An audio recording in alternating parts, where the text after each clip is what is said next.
You ask Tiger to solve. This deals with linear equations with one unknown.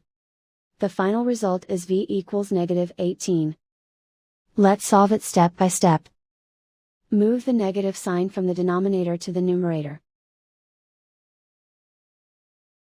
Swap sides. Isolate the v.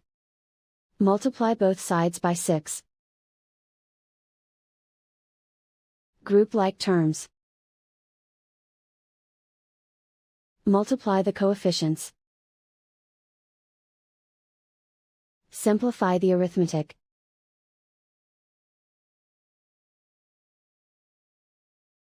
Convert the v into a positive number.